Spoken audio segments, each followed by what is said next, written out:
안녕하세요. 서울대학교 환경대학원 교수 윤순진입니다. 3강에서 우리는 기술 발전과 규모의 경제를 통해서 재생 가능 에너지가 화석연료보다 저렴해질 수 있다는 것을 확인했습니다. 4강에서는 실제 사례들도 봤지요. 이런 점으로 미뤄봐서 재생에너지에 대한 우려가 막연한 오해일 수 있다는 걸 짐작할 수 있는데요. 그렇기 때문에 이런 오해를 해소하는 것이 매우 중요합니다. 화석연료 사용으로 인한 미세먼지와 기후변화로 인한 폭염과 한파 등의 문제를 해결하기 위해서 에너지 전환은 이제 필수라고 이야기할 수 있는데요. 잘못된 정보로 인해서 에너지 전환을 우리가 미룬다면 가장 큰 손해를 입는 것은 다름 아니라 바로 우리 자신이기 때문입니다. 현재도 우리 삶에 중대한 위협을 주는 기후변화가 더욱 심각해질 수밖에 없는데요. 민주주의 사회에서는 에너지 전환도 결국 시민의 참여가 없으면 이루어지기 어렵습니다. 그래서 이번 시간에는 에너지 전환에 대한 올바른 정보를 통해서 오해와 불신을 해결하는 그런 시간을 가지고자 합니다.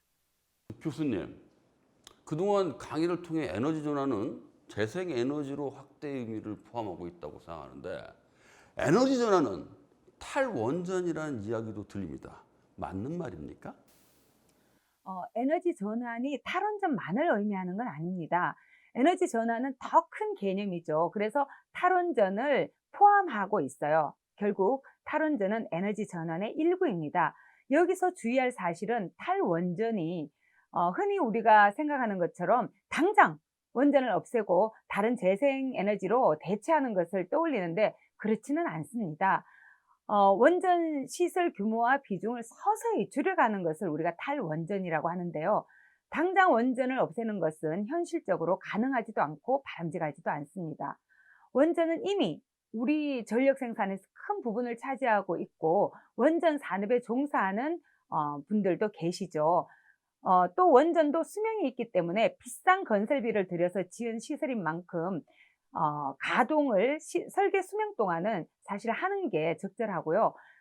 가동하는 동안에 무엇보다 안전하게 가동하면서 설계 수명이 다하면 하나씩 하나씩 닫아 나가는 게 우리가 취해야 할 방식인 거죠.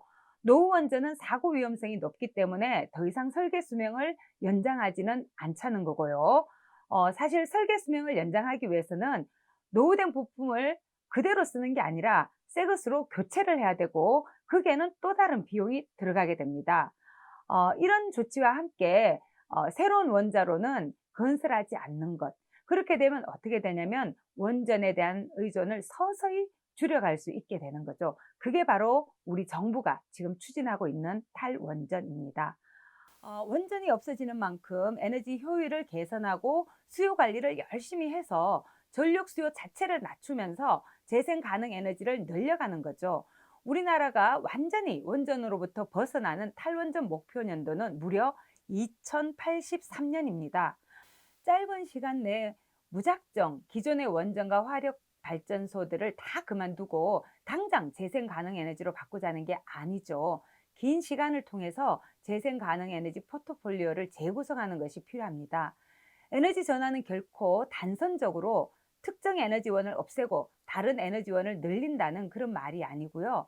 지속 가능한 발전과 안전성과 공급 안정성, 경제성을 종합적으로 고려하는 것이 에너지 전환이죠. 다른 선진국은 큰 논란이 없이 에너지 전환을 실행 중인 것 같은데 우리나라는 왜 이러한 오해가 생기는 걸까요? 글쎄요, 다른 나라들에서도 에너지 전환이 아주 순조롭게 이루어지는 것만은 아닙니다. 다양한 재생 가능 에너지 설비의 설치를 둘러싸고 갈등이 없지 않고요. 또 송전망 설치를 둘러싸고도 갈등이 있기도 하거든요. 근데 우리나라하고 비교했을 때는 사실 우리나라가 조금 더 어려운 상황에 놓여 있지 않나 이렇게 말씀을 드릴 수 있는데요. 우리나라는 원자력과 석탄 화력 발전 비중이 세계적으로 높은 국가입니다. 원자력과 석탄 화력으로 얻는 전력이 전체 전력에서 차지하는 비중으로 70%가 넘는 국가가 전 세계에서 6개밖에 없는데요. 우리나라가 남아프리카 공화국, 인도, 폴란드, 프랑스 다음으로 5번째로 높습니다. 우리 바로 다음이 중국인데요. 그리고 전 세계에서 원자력 발전을 하는 나라는 31개 국가인데요. 그중에서 원전 건설 기술을 가지고 있는 원전 산업 국가는 10개가 채 되지 않습니다. 그러다 보니까 이제까지 익숙하게 유지되어 온 에너지 구조를 바꾸는 에너지 전환에 대해서 불안감이 있을 수도 있고, 또 전력 요금이 다른 국가들에 비해서 저렴하게 유지되어 오다 보니까 혹시라도 에너지 전환으로 전력 요금이 급격히 높아지는 게 아닐까 하는 우려가 있기도 하고요. 또 무엇보다 원전에 이해관계를 가진 사람들이 많다 보니 이분들이 타격을 입지 않을까 하는 불안감이 있죠. 그래서 변화에 저항하는 그런 경우들도 있습니다. 그러면서 일부 언론이나 정치인, 학자들이 잘못된 정보를 생산하고 이런 정보들이 유통되다 보니까 시민들이 혼란스러워하는 그런 경우들이 있는 것 같아요. 후쿠시마 원전 사고 이후에 원전에 대해 위험하다 이런 인식이 강해졌는데요. 그러면서 탈원전이 화두가 되다 보니까 위험 시설이니 당장 닫는 걸로 이해하는 그런 경향이 있는 것 같습니다. 원전의 역할에 대한 인식을 기초로 해서 원전의 전력 비율을 조절해 나가는 것이 문제로 이해되기보다는 원전 존재 자체가 문제다, 이렇게 그런 방식으로 논의가 좁아져 버린 것 같아요. 그래서 극단적인 사례와 정보가 계속 오가고 있는 게 아닐까, 그런 생각이 듭니다. 그만큼 안전하고 깨끗한 환경을 위해 에너지 전환에서 탈원전은 중요한 과제인 것 같습니다. 네. 네, 그렇다고 할 수 있죠. 원전의 사고 위험성만이 아니라 사용 후 핵 연료라고 해서요. 어, 그 원전을 우리가 가동을 하려면 그 안에 연료가 들어가거든요. 그 핵 분열을 마친 그 연료를 우리가 사용 후 핵 연료라고 부르는데, 사용 후 핵 연료나 가동을 정지한 원전의 폐로 과정에서 고준위 핵 폐기물이 발생하는데요.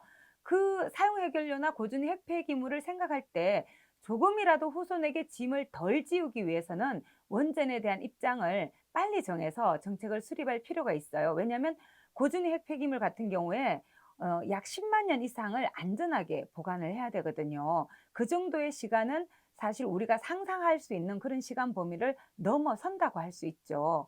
그런데 이러한 오해가 있음에도 불구하고 에너지 전환 정책에 대해서 국민 여론은 훨씬 긍정적인데요. 작년에 에너지경제연구원과 녹색에너지전략연구소가 정부의 저탄소 친환경 에너지 전환 정책에 대한 국민인식 현황이라고 해서 공동으로 설문조사를 한 적이 있었는데요.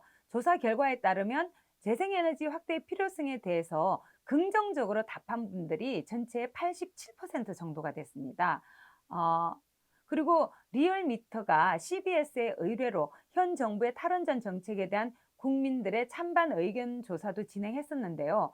국민 인식 현황 결과와 동일하게 재생에너지에 대해서 반대하는 의견이 29.5%였지만 찬성하는 의견은 60.5%로 훨씬 앞서고 있었어요.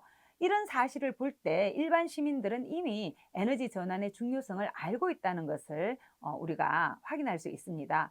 아무리 에너지 전환에 대한 오해를 야기하는 잘못된 정보가 퍼져 있더라도 에너지 전환의 중요성에 대한 사회적 공감대가 우리 사회에 이미 존재하고 있는 게 아닐까, 그렇게 생각해 볼 수 있습니다. 하지만 교수님, 화석연료와 원전을 통해 현재 안정적이고 저렴한 에너지를 공급받고 있는데 에너지 전환으로 전기료가 폭등하지 않을까요? 전기료 폭등을 이야기하기 전에 먼저 현재 우리나라 전기요금이 저렴한 이유가 무엇일까? 그걸 좀 알아보는 게 필요하지 않을까요? 우리나라는 정책적으로 전기요금을 낮게 유지해 왔어요. 인위적으로 낮게 유지한 거죠. 에너지 수급 안정을 위해서 그랬고요. 산업 부문의 세계 경쟁력을 이유로 해서 생산 단가를 좀 낮춰줘야 된다, 이런 인식 때문에 전력요금을 낮게 유지해 왔던 거죠. 그러다 보니까 전기를 만들기 위해서 투입되는 1차 에너지원인 천연가스나 석유보다 2차 에너지원인 전기의 발전 단가가 오히려 낮게 책정되는 일이 생기기도 했어요. 흔히 이렇게 비유를 하죠. 생라면보다 끓인 라면이 더 싸다. 참 어처구니 없는 그런 상황인 거죠. 많은 시민들이 전기요금을 전기세라고 부르기도 하는데요. 전기세가 아니라 전기요금이라 불러야 맞습니다. 사실 우리나라 전기요금에는 세금이 별로 붙어 있지 않습니다. 일반적으로 상품에 붙는 부가가치세가 붙어 있을 뿐이죠. 그 외에는 전력산업 기반 기금이라는 게 있어서 애초 요금의 3.7% 정도만 부과되어 있을 뿐입니다. 환경 오염 비용이나 사회 갈등 비용 같은 것이 제대로 반영되어 있지 않은 거예요. 또 원자력 발전 같은 경우에는 사용 후 해결료 처리 비용이나 폐로 비용이 반영되어 있긴 한데 많이들 전문가들이 지적하기는 충분하지 않다. 이렇게 이야기를 많이 합니다. 그래서 사실 에너지 전환 때문에 전기요금이 올라야 한다거나 오르는 게 아니란 거죠. 이제껏 제대로 비용을 지불하지 않은 걸 지불해야 하기 때문에 전력요금이 정상화돼야 하는 그런 상황이라고 말할 수 있습니다. 그러니 에너지 전환 때문에 전력요금이 폭등하는 게 아닌 거죠. 물론 재생 가능 에너지가 아직은 기존의 화석연료나 원자력에 비해서 비싸기 때문에 재생 가능 에너지를 확대해 나가면 전기요금이 오를 가능성이 없지 않습니다. 하지만 세계적으로 재생 가능 에너지 발전 단가가 빠르게 낮아지고 있어서 시간이 흐름에 따라서 전력요금 인상에 미치는 영향은 생각보다 크지 않을 수 있는 거죠. 그러면 전기요금이 언제든 오를 수 있다는 뜻인가요? 그렇게 볼 수 있다고 저는 생각을 합니다. 아니, 지금보다는 오르는 게 사실 정상인 거죠. 그래서 전문가들은 전기요금 인상이 아니라 전기요금 정상화라고 부르거든요.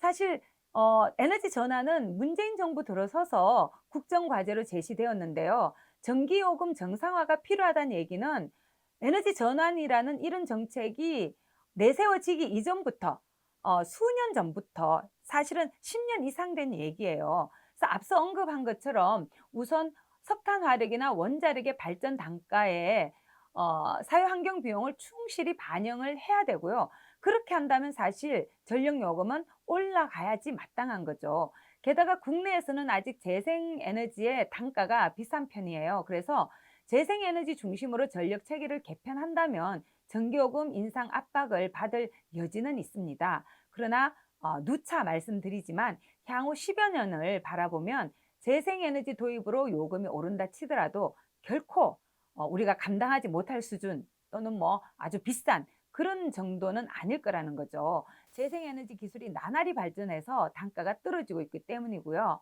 전기요금이 오르면 소비자들이 굳이 전기를 아껴라 아껴라 이렇게 이야기를 하지 않더라도 소비를 줄이기 위해서 노력하게 될 거거든요.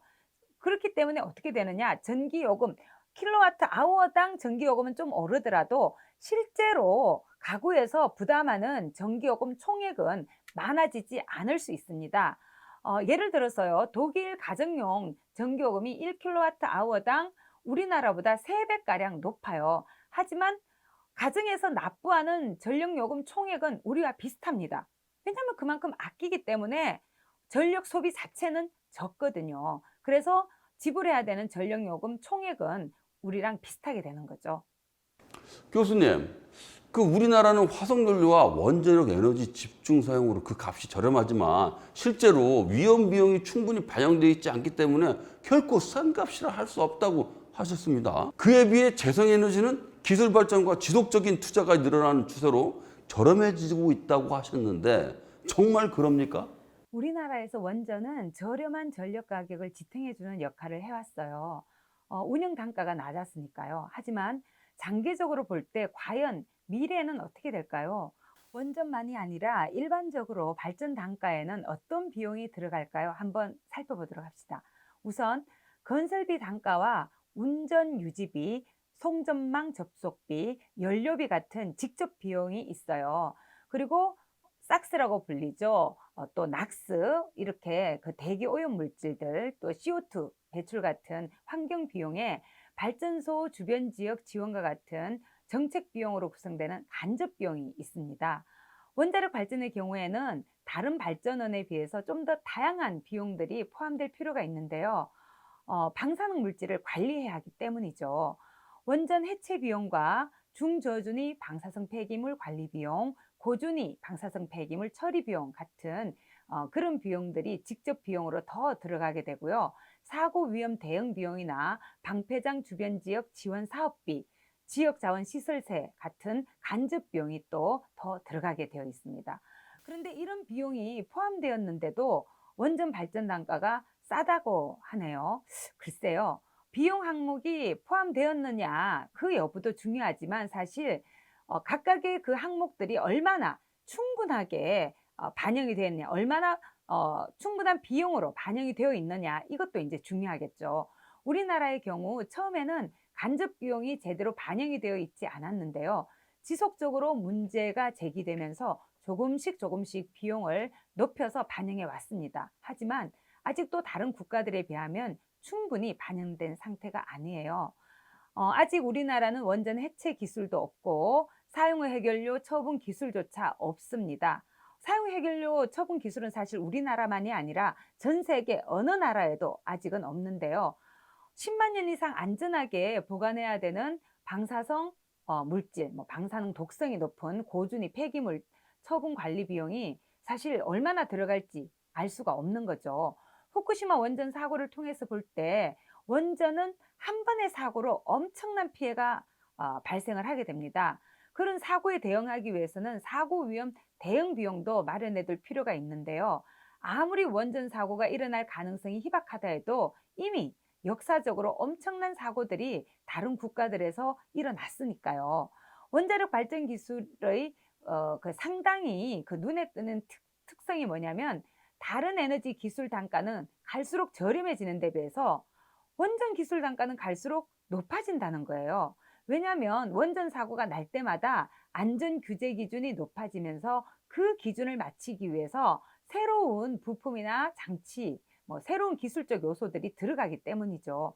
반면에 대안이 되고 있는 재생 가능 에너지의 경우에는 발전 단가가 눈에 띄게 떨어지고 있어요. 여러 국가들에서 일어나고 있는 실제 사례를 봐도 에너지 전환의 정당성과 합리성이 충분히 있는 거죠. 앞서 말씀드렸다시피 장기적으로 환경 비용과 사회적 비용 이런 모든 것을 두루 따져 보았을 때 화석연료와 원자력은 싼 에너지원이 아닙니다. 그 정말 생각해 보니까 그 사고에 대한 비용도 만만치 않겠네요. 후쿠시마 원전 사고 이후에는 중대 사고가 일어났을 때 발생하는 총 손해 비용에 대해서 관심이 높아지고 있습니다.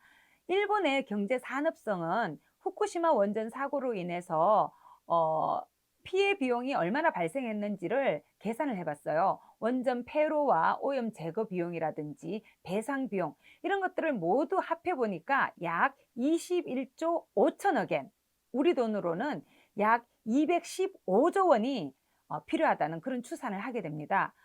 한전은 2018년에 균등화 발전 원가 해외 사례 조사 및 시사점 분석이라는 보고서를 통해서 일본에서 그 경제 산업성에서 계산했던 그 방식을 그대로 우리나라 국내 원전 부지 4곳에서 중대 사고가 발생했을 때 얼마나 총 손해 비용이 발생할지를 추정해 봤는데요. 일본 경제연구센터에서 사용한 후쿠시마 사고 피해 비용 산정 방식을 통해서 계산을 해봤더니 고리 원전은 1735조 원, 한울 원전은 284조 원, 월성 원전은 839조 원, 한빛 원전은 326조 원의 피해가 발생한다고 해요. 그래서 후쿠시마 원전 사고 같은 중대 사고가 발생 확률은 낮지만 혹시라도 그런 사고가 우리나라에서 일어난다면 정말 천문학적인 피해 비용이 발생하게 되는 거죠. 이런 금액을 충분히 반영한다면 원전은 결코 경제적인 발전원이 되기 어렵겠죠. 사고는 물론 일어났어도 안 되지만 또 그럴 확률도 낮겠지만 후쿠시마 사고만 보더라도 피해가 단기적이 아니라 장기적으로 이어진다는 사실을 알 수가 있죠. 그렇기 때문에 한 번의 사고가 우리에게 주는 피해는 너무나 엄청날 수밖에 없습니다. 1986년에 체르노빌에서 사고가 일어났었는데요. 이미 올해로 치면은 거의 30년도 훨씬 지났죠. 33년이 되었는데요. 사고 주변 지역 30km 이내에는 지금도 사람이 살지 못하고 언제 다른 지역처럼 사람들이 살 수 있게 될지 사실 알기가 어려운 그런 상황입니다. 그래서 원전 사고는 이처럼 특정하기 어려운 피해가 광범위하게 또 시간적으로 굉장히 긴 기간 동안에 발생이 되는 거죠.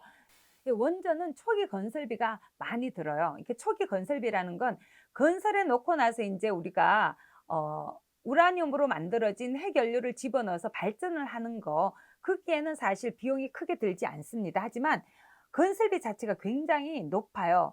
또 우라늄 같은 데는 지금 보면은 연료임에도 불구하고 연료세가 부과되지 않아요. 그래서 이런 식의 국가의 그런 보조와 지원이 없다면 건설을 하기도 어렵고 운영을 하기도 쉽지 않다는 거죠. 이 점이 원전의 또 다른 취약점입니다. 그래서 우리의 안전과 깨끗한 환경을 위해서라도 원전과 석탄 화력 발전소는 줄여나갈 필요가 있는 거죠.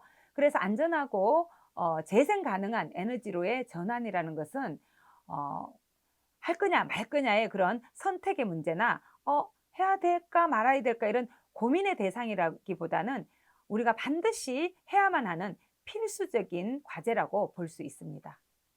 깨끗하고 안전한 환경을 위해서 탈원전의 흐름은 당연하지만 그로 인해 1만 개 이상의 일자리가 사라질 거라고 합니다. 그렇다면 에너지 전환은 힘들지 않을까요? 많은 분들이 원전 산업 인력의 감소를 걱정하면서 에너지 전환이 고용 문제를 심화시킨다고 생각하는 경향이 있습니다. 하지만 탈원전은 가야만 하는 길이고 서서히 추진되는 일이라면 우리가 차분히 일자리 대안을 마련해 나갈 수 있지 않을까 싶어요. 게다가 에너지 전환으로 사라지는 일자리도 있지만 새롭게 만들어지는 일자리도 많이 있습니다. 역사적으로 일자리는 많이 변화되어 왔어요. 한번 생각해 볼까요? 연탄 산업이 한창일 때는 연탄 산업 종사자들이 많았죠. 하지만 이제 연탄 산업 종사자들은 별로 없습니다. 취사 난방을 연탄에서 석유로 또 도시가스로 하게 되면서 관련되어 있는 일자리는 상당히 변화되어 왔죠. 마찬가지로 새로운 에너지 전환 시대에도 사라지는 일자리도 있지만 새로 만들어지는 일자리도 있는 거예요.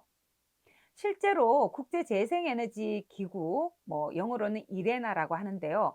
국제재생에너지기구에 따르면 2017년 기준으로 전 세계 재생가능 에너지 산업 종사자 수는 1,034만 명으로 집계가 되었어요. 이는 2016년 982만 명에 비해서 5.3%가 늘어난 건데요. 2017년 기준으로 50만 개 이상의 일자리가 새로 만들어진 거죠. 2030년에는 2,400만 명, 2050년에는 2,880만 명으로 재생에너지 분야 고용은 지속적으로 확대될 것으로 예측하고 있어요. 재생가능 에너지 분야의 고용 효과가 적지 않은 거죠. 굉장히 많다고 이야기할 수 있습니다. 그렇다면 가장 많은 일자리가 창출되고 있는 재생에너지는 무엇입니까? 아마도 많은 분들이 예상을 하실 수 있지 않을까 싶은데요. 바로 태양광입니다. 2017년 한 해 세계적으로 태양광 관련 일자리가 28만 개나 증가를 했는데요. 다른 분야에 비해서 태양광 에너지는 어마어마한 고용 효과를 낸다고 할 수 있습니다. 공간과 기술 제약이 원자력에 비해서 낮은 편이기 때문에 진입 장벽이 높지 않아서 고용을 확대해 왔고요. 앞으로도 지속적으로 늘어날 추세라고 합니다. 아하, 그렇군요. 그렇다면 우리나라는 어떤가요? 우리나라는 2030년 재생에너지 전력 생산 비율을 20%로 확대하겠다는 게 지금 정책 목표인데요. 그에 따라서 재생에너지 분야에서 4만 6천 명, 또 에너지 신산업 분야에서 2만 8천 명, 원전 해체 산업에서 3,500명 등 총 7만 7천여 개의 일자리를 아마 만들어낼 수 있지 않을까 그런 계획인데요. 재생에너지 확대로 생겨난 일자리는 기존에 없던 새로운 형태의 일자리가 많습니다. 그렇기 때문에 재생에너지 확대를 수입 기술에 의존한다면 일자리 창출과 고용 효과는 그만큼 줄어들 수밖에 없겠죠. 그래서 에너지 전환 계획의 목표를 설정하고 추진하면서 국내 기술력을 계속해서 확보하는 것이 아주 중요합니다. 더 이상 수입에 의존하지 않고 더 많은 새로운 일자리를 얻을 수 있도록 노력해야 되는 거죠. 우리나라에서도 하루빨리 에너지 전환이 이루어져서 많은 일자리가 창출되면 좋겠습니다. 그런데 우리나라는 다른 나라에 비해 땅이 좁은 편인데 에너지 전환이 이게 가능할까요? 우리나라의 국토 지리적인 환경이나 구조상 재생에너지가 확대되기는 어렵다고 보는 분들이 많은데요. 하지만 우리나라는 사계절이 뚜렷하고 지역마다 제각기 다른 지리적 특성이 있어서 우리나라야말로 에너지 전환에 적합하다고 이야기하는 전문가들도 많습니다. 이는 곧 다양한 재생 가능 에너지원을 각 지역의 상황과 실정에 맞게 다양한 방식으로 활용할 수 있다는 뜻이기 때문입니다. 예를 들어 볼까요? 우리나라의 경우에 사계절이 뚜렷하다는 특징 외에 삼면이 바다인 지리적 특성이 있습니다. 따라서 해수의 열 에너지를 건물이나 주택 또는 산업용 시설의 냉난방 에너지로 활용할 경우에 50% 이상의 에너지를 절감할 수 있는 잠재력이 있다고 할 수 있고요. 수산 양식이나 담수화 설비, 광물 자원 회수, 또 농업 시설 등에 활용할 수도 있어서 국내에서도 점차 퍼져 나가고 있습니다. 선진국의 경우 집단 에너지 방식의 대용량 설비가 운영되고 있는데요. 우리나라도 아마 이런 식의 접근이 가능하지 않을까 생각해 봅니다. 그러면 이 제주도 같은 경우에는 바람이 많이 부니까 이 풍력 발전기 설치하는 게 좋겠네요. 그렇죠. 우리가 제주 그러면 삼다도라고 이야기하잖아요. 그만큼 뭐 돌과 여자가 만이 아니라 바람이 많은 곳인데요. 강한 바람이 부는 곳에는 풍력 발전 단지를 조성하기가 좋습니다. 무엇보다도 환경에 미치는 영향이 적고 미관상 독특한 분위기를 내기 때문에 관광 자원으로 활용할 수도 있죠. 물론 이 풍력 발전기를 보고 미관을 해친다고 생각하는 분들도 없지는 않지만 새로운 그런 풍경을 만들어내기 때문에 또 관광지로도 각광을 받고 있기도 합니다. 정말 제주도의 이 풍력은 안성맞춤인 그런 에너지라고 할 수 있죠. 우리나라는 삼면이 바다라서 풍력 자원이 풍부한 편인데요. 물론 바람의 질이 문제이긴 합니다. 고르게 일정한 속도로 잘 불어야 하는데요. 이 바람이 너무 세거나 너무 약해도 좋지 않다고 해요. 하지만 우리나라 서해안과 남해안 또 동해안의 남쪽 지역 같은 경우에는 바람이 꽤 쓸만한 것으로 알려져 있습니다. 교수님, 태양광 산업이 확대되면서 미세먼지와 환경 오염 등 이 오히려 환경을 악화시킨다는 의견도 있습니다. 더불어서 지역 주민들의 반대에서 지역 사회의 갈등을 조장한다고도 하는데 때문에 현 정부의 에너지 전환 정책은 이대로 추진되어서는 안 된다고도 합니다. 어떻게 된 걸까요? 여기에도 다소 오해가 있는데요. 산림청과 국립산림과학원이 2012년에 발간한 주요 산림 수종의 표준 탄소 흡수량 보고서라는 게 있는데 그걸 보면 정확한 사실이 나와 있어요. 1헥타르당 30년 그 소나무 탄소 저감 효과는 10.8톤이고요. 잣나무는 10.6톤, 낙엽송은 9.3톤, 참나무는 12.1톤이라고 해요. 그에 비해서 1헥타르에 설치 가능한 태양광 발전 용량이 606kW라고 하는데 그걸 이제 우리가 온실기체 저감 효과로 환산해 보면 연간 304톤의 탄소 저감 효과가 있다고 하거든요. 그래서 산림을 조성하는 것보다 오히려 같은 면적에 태양광 발전을 설치하는 것이 기후변화 대응 효과가 더 크다고 할 수 있습니다. 하지만 이렇게 탄소 저감 효과란 기준으로만 평면적으로 비교하는 건 다소 부적절한 면이 있을 수도 있어요. 왜냐하면 숲은 이산화탄소 흡수 저장 기능만 하는 건 아니니까요. 거기엔 다양한 생물들이 서식하고 있기 때문이죠. 그렇기 때문에 모든 숲을 다 이용하자는 건 아니에요. 생태적으로 보호해야 될 지역은 보전하고 보전 가치가 높지 않은 지역은 태양광을 설치하는 그런 방식으로 이용해도 되지 않을까라는 거죠. 우리 국토의 64%가 산림인 만큼 산림을 전혀 이용하지 않기는 어렵기 때문입니다. 그리고 또 하나 생각해 봐야 될 점은 기후변화가 급속히 진행되도록 그대로 둔다면 앞으로 갈수록 우리가 보전하고 싶어 하던 그런 생태 환경은 교란이 될 수밖에 없다는 거죠. 그래서 기후변화의 속도와 강도를 줄일 수 있기 위해서는 온실가스 배출량을 줄여 나가야 되고요. 이를 위해서는 재생 가능 에너지 이용을 늘려 나가는 게 필요한데 관심의 대상이 되는 산림 생태계 보전에도 사실은 이런 방향이 궁극적으로는 도움이 될 수 있다는 거죠. 그러면 태양광 산업으로 인해서 환경오염과 미세먼지가 악화됐다는 사실은 그 과장된 사실인가요?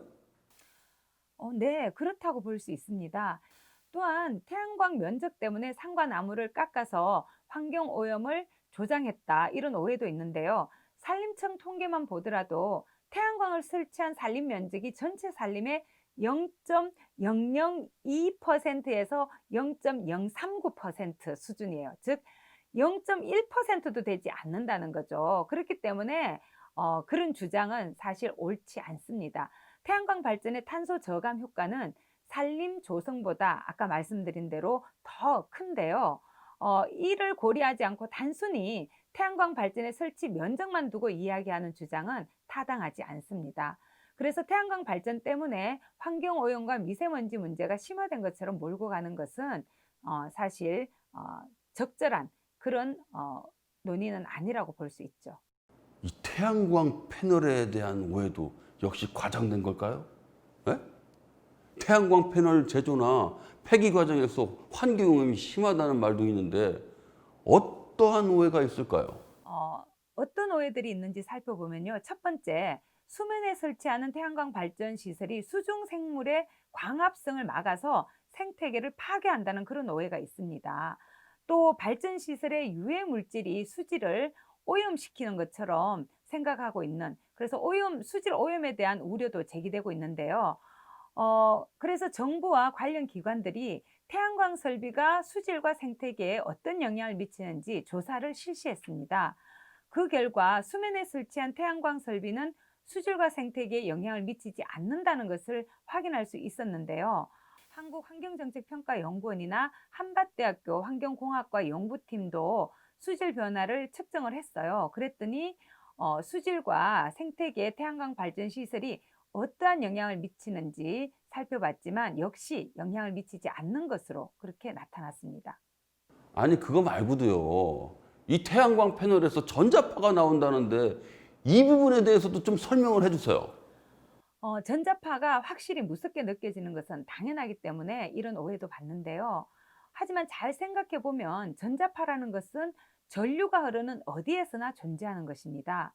그렇다면 이 자체가 건강에 영향을 미치는 것인가? 그 문제는 전류가 흐르는 양에 따라서 결정이 되는데요. 태양광 패널이나 발전 시설에서 가장 많은 전자파가 발생하는 인버터에서도 전자파의 양은 매우 적습니다. 우리가 가정에서 사용하고 있는 헤어드라이어나 미니 오븐은 물론이고 전자레인지나 휴대용 안마기 등 일반 가전제품보다도 훨씬 전자파 발생량이 낮습니다. 즉 우리 인체는 물론 어떤 생태계에도 태양광 패널에서 발생하는 전자파가 영향을 미치지 못한다는 거죠. 좀 더 정확히 말하면 태양광 패널이라기보다는 인버터에서 발생하는 전자파가 전혀 우리 환경이나 생태계에 영향을 미치지 않습니다. 그렇다면 그 중금속 오염도는 없는 건가요? 이 부분이 사실 가장 많이 이야기되고 있고 또 가장 많은 오해가 있는 부분이기도 한데요. 태양광 패널이 중금속 덩어리라는 그런 주장이 있어요. 태양광 패널이 발암 물질인 납과 카드뮴으로 만들어졌다는 그런 주장이 있거든요. 근데 이것은 사실이 아닙니다. 원자력 발전소의 300배에 이른다는 미국의 어떤 단체의 주장이 저명한 학자들의 연구 결과인처럼 인용이 되면서 마치 과학적 사실인 것처럼 퍼져나갔는데요.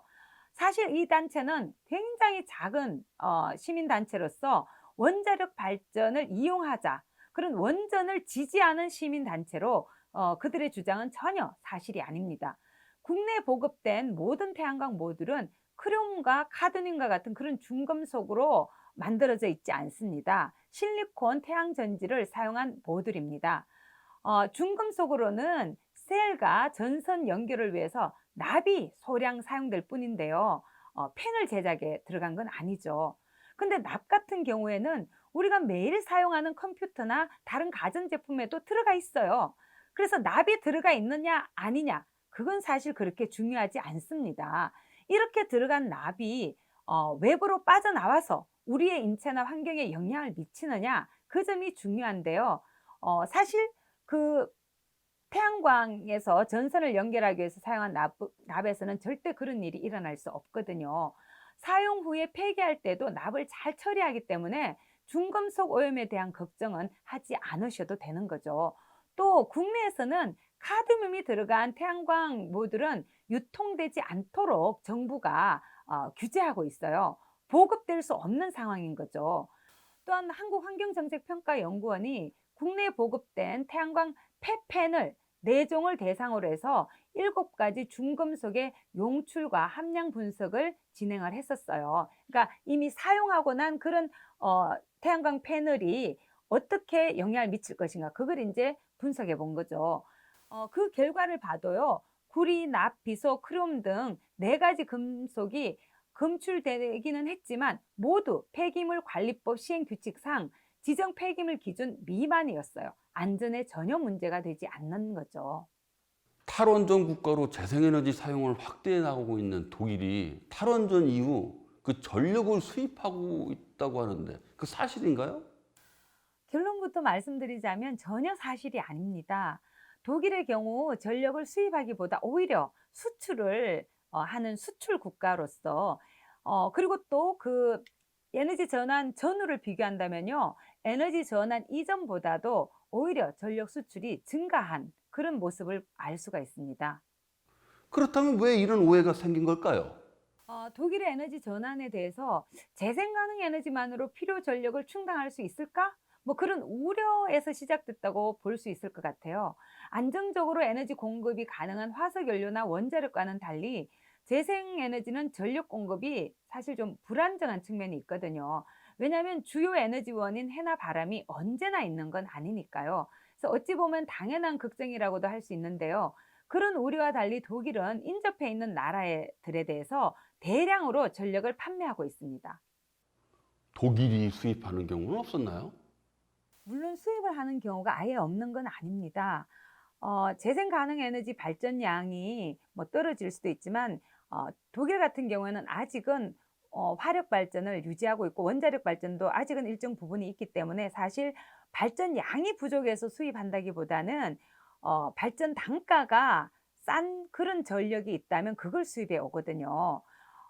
독일 같은 경우에 이제 전기를 수입하는 경우에 뭐 단가가 좀 싸기 때문에 하는 거라고 말씀을 드릴 수 있고요.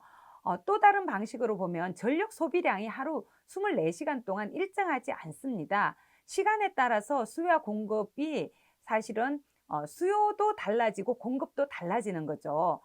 그래서 이렇게 들여다보면은 평상시에 수출하는 양에 비하면 수입하는 양은 상당히 적은 편이에요. 유럽의 경우에는 국가 간 전력 네트워크가 구축이 되어 있어서 사실 전력 수출입이 자유로워요. 그래서 전력을 독일이 수입하는 경우에도 사실 아까 말씀드린 것처럼 발전 양이 모자라서 하기보다는 발전 단가 문제가 더 크게 작용을 합니다. 독일은 에너지 안보를 중요하게 생각하기 때문에 전력을 수입에 의존하겠다는 발상 자체를 하지 않는다고 해요. 그래서 다시 한번 말씀드리지만 독일이 수입하는 경우에도 공급 능력 부족이 아니라 경제성 때문에 수입을 하는 거죠. 근데 지금에 있어서는 전력 수출량이 월등하게 더 많다는 게 사실입니다. 한때 전력 수출량이 아주 떨어진 경우도 있었어요. 하지만 2013년에 들어와서는 수출량이 회복되었고요. 이후에는 점점 더 많은 양의 전력을 수출하고 있습니다. 독일의 사건들을 따져볼 때 2011년 탈원전 선언을 했음에도 불구하고 2011년부터 전력 수출량이 오히려 빠르게 증가했는데요. 독일이 에너지 전환을 선언할 수 있었던 것은 우리나라와 달리 다른 나라들과 전력망이 연결되어 있어서 전력 수입으로 충당할 수 있기 때문이라고 어떤 분들은 주장을 했어요. 하지만 오히려 반대로 에너지 전환 과정을 거치면서 독일은 전력 수출국이 되었습니다. 오히려 이러한 독일에 대한 오해들이 독일의 재생에너지 안보를 더욱 강력하게 만들어주는 것 같네요. 사실을 알고 보니까 그렇죠. 독일은 에너지 전환을 추진하는 중요한 이유들 중 하나가 에너지 안보 강화라고 이야기하고 있습니다. 왜냐하면 재생 가능 에너지 같은 경우에는 자국에서 지속적으로 거듭거듭 생산되기 때문에 에너지 안보에 매우 중요하고 또 긍정적입니다. 독일의 경우 석탄 자원은 풍족하지만 석유나 가스, 우라늄 등은 수입을 했어야 했어요. 그래서 에너지 무역을 보면은 늘 적자였거든요. 근데 재생 가능 에너지 이용이 늘어나면서 오히려 수입 의존성이 줄어들게 되었어요. 그래서 에너지 수입액을 절약하고 재생 가능 에너지 발전 산업이 발전하면서 오히려 에너지 경제가 활성화되었다고 그렇게 이야기할 수 있습니다. 다른 선진국들은 원전 증설을 하고 있는데 유독 한국만 탈원전을 고집한다는 이유에서 지금까지도 계속해서 논란이 끊이질 않고 있습니다. 4차 산업혁명으로 인해 전력 공급이 원활하게 이루어져야 하는데 왜 우리들만 전력 수급 탈원전 정책을 펼쳐야 하느냐가 그 이유인데요. 선진국들의 원전 증설 사실인가요? 결론적으로 말씀드리자면 사실이 아니라고 말씀드릴 수 있습니다. 일본의 경우 후쿠시마 원전 사고가 일어난 직후 민주당이 집권했던 그런 시기였는데요. 민주당은 국민 여론을 수렴을 해서 원전 재론을 선언을 했습니다. 하지만 자민당의 아베 신조 총리가 집권하면서 원전 유지와 확대 정책을 표방하게 되었어요. 그래서 일부 원전이 재가동되고 있기는 합니다. 그런데 일본을 보면 후쿠시마 원전 사고가 터지기 전인 2010년에 3차 에너지 기본 계획의 원전 비중 목표가 50%였어요. 하지만 작년 7월에 발표한 2030년까지의 제5차 에너지 기본 계획을 보면 원전 비중이 20에서 22%로 그렇게 낮춰져 있습니다. 그리고 현재는 강력한 안전 규제를 통해서 가동 가능한 48기의 원전 중에서 9기만이 재가동되고 있습니다. 일본에서도 원전 재가동은 큰 이슈인데요. 사고가 났던 후쿠시마 제1원전의 그 6기는 모두 폐쇄된 상태입니다. 그러나 이바라키현에 위치한 후쿠시마 제2원전은 사전에 주민들의 동의를 얻고 피난 계획을 수립해야 하는 등 해결해야 될 문제들이 많은데요. 재가동 승인이 나긴 했지만 현실적으로는 재가동이 불가능한 그런 상황입니다. 모든 계획을 다 수립해야 되기 때문에 그렇죠. 또한 신규 원전 건설이 이루어지기 어려운 상황입니다. 따라서 현재 가동 중인 원전은 앞서 언급한 대로 9기 뿐이어서 전체 전력량의 6.2%를 공급하는 수준에 그치고 있습니다. 그래서 원전 증설은 사실이 아닌 거죠. 미국의 경우에도 쓰리마일 섬 사고라 그래서 1979년에 일어난 원전 사고가 있는데요. 30여 년이 지난 후에서야 신규 원전을 건설하게 되었어요. 총 4기를 건설하려고 했는데 경제성 문제 때문에 작년에 2기의 원전은 건설이 중단이 되었고요. 다른 2기도 현재 건설이 좀 연기된 그런 상태입니다. 기존에 남아있던 가동 중이던 원전 가운데서 11기는 재생 가능 에너지보다도 발전 단가가 오히려 비싸서 경제성을 이유로 해서 조기 폐쇄하기로 결정이 난 상태입니다. 그렇다면 세계적인 흐름은 원전 증설이 아닌 축소에 가깝군요. 통계를 보면 그렇다고 이야기할 수 있습니다. OECD의 내용을 따르자면 원전이 없거나 혹은 원전 건설을 중단하거나 폐기 시점을 발표한 나라는 25개국인데요. 이미 탈원전을 시행한 독일은 물론 벨기에, 스위스, 이탈리아, 대만 또한 탈원전 정책을 유지하는 중입니다. 물론 이제 대만은 뭐 OECD 국가는 아니지만요. 프랑스 같은 경우에 원전 20% 감축을 약속을 했는데요. 탈원전 흐름은 그래서 세계적으로도 활발한 그런 상태라고 볼 수 있습니다. 개발도상국 같은 경우에는 중국이나 인도에서는 원전을 뭐 더 짓는 그런 경향을 보이고 있긴 하지만 베트남 같은 경우에는 원전 건설을 계획했다가 원전 건설 계획을 접은 그런 상태입니다. 환경부에 따르면 올해부터 친환경차가 활성화될 것이라고 했는데요. 태양광 이야기를 듣고 나서인지 왠지 저도 전기차 하면 전자파의 위험이 있지 않을까 하는 궁금증이 생깁니다. 아무래도 얼마만큼의 전자파를 생성하고 우리에게 어떤 영향을 미칠지 궁금해할 것 같네요. 미국의 잡지 중 하나인 컨슈머 리포트라는 게 있는데요. 고맙게도 우리의 궁금증을 풀어주기 위해서 이미 2010년에 하이브리드 자동차와 내연기관 자동차의 전자파를 측정을 했습니다. 하이브리드 자동차 같은 경우에 내연기관 자동차와 전자파 양에 있어서 큰 차이가 없는 걸로 나타났고요. 이후 2013년에도 가솔린 자동차 6대와 전기 자동차 8대 전자파를 측정을 했는데요.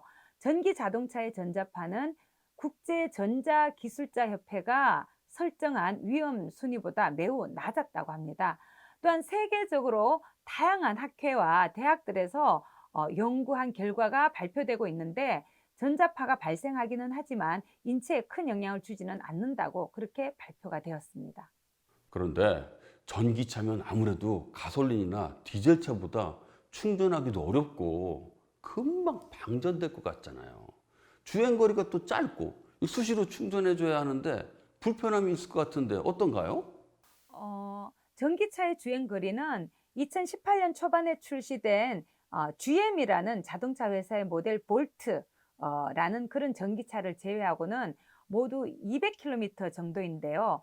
연료를 가득 채운 동급의 휘발유차는 약 700km이고 경유차는 약 1000km 정도 운행할 수 있어요. 이는 일반 차들과 비교해 볼 때 아직 3배에서 5배 정도 전기차의 주행거리가 짧다 이렇게 말씀을 드릴 수 있습니다. 그래서 에너지 손실 감소와 자동차의 성능을 높이기 위해서 전기차 제조사들이 기술 개발에 힘쓰고 있는데요. 앞서 말씀드렸던 볼트 전기차 같은 경우에는 300km 이상 주행이 가능한 것으로 봐서 앞으로 출시되는 전기차들은 더욱 발전해서 주행거리 문제도 머지않아 해결될 것으로 보입니다. 주행거리가 살짝 아쉽긴 하지만 전기차도 일반 차와는 다른 점이 없겠네요.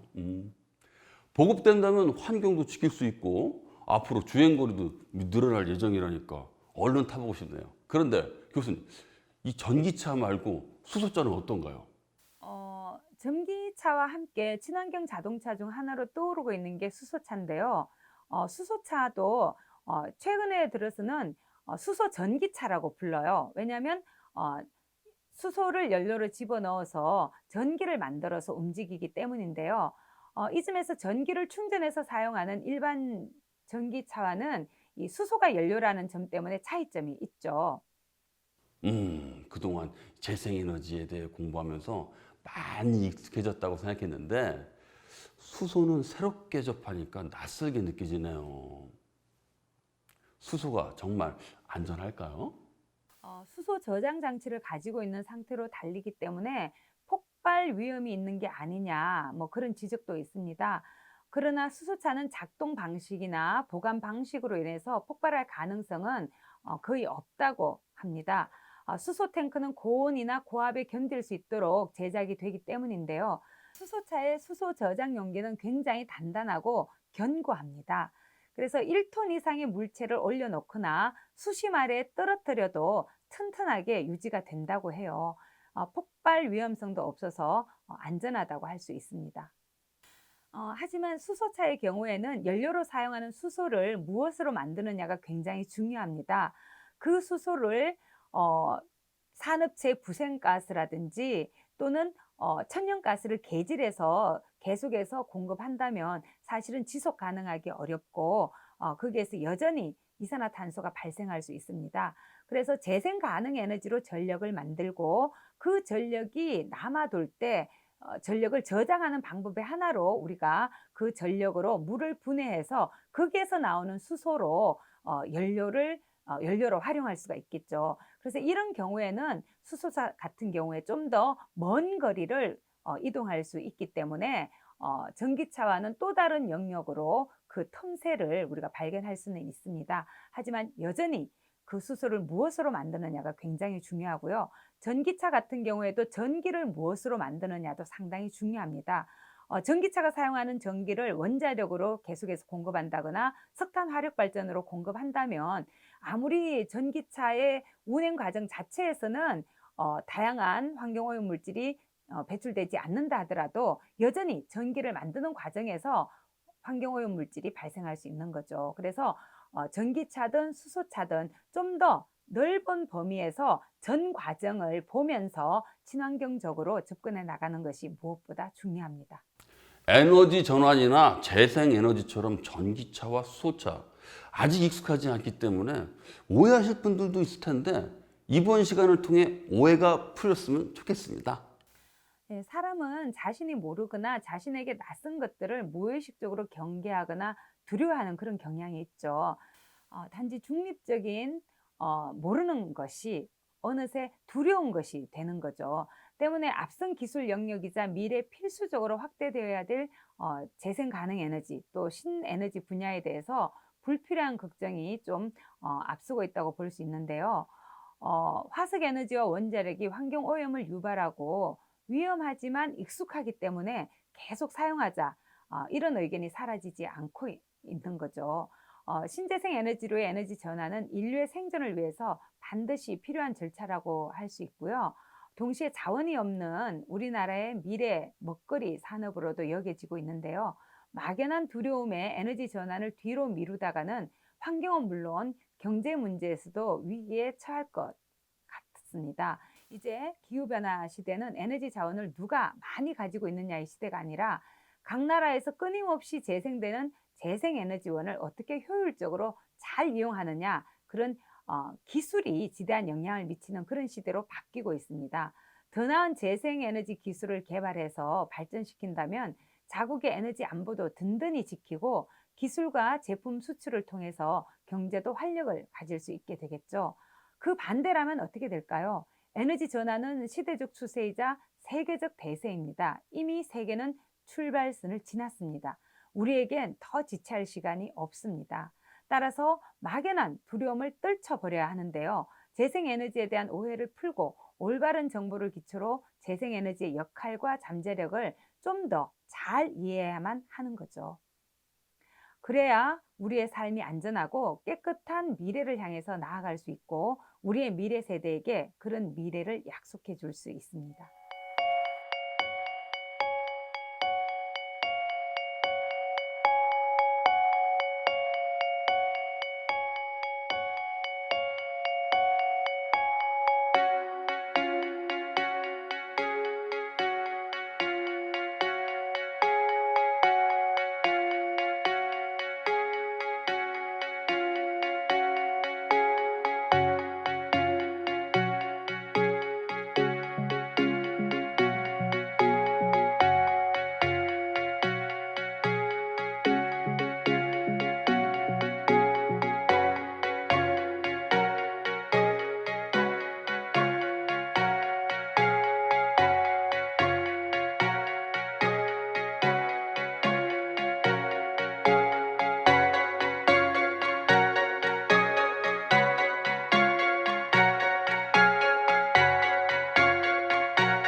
에너지로 바꾸는 세상.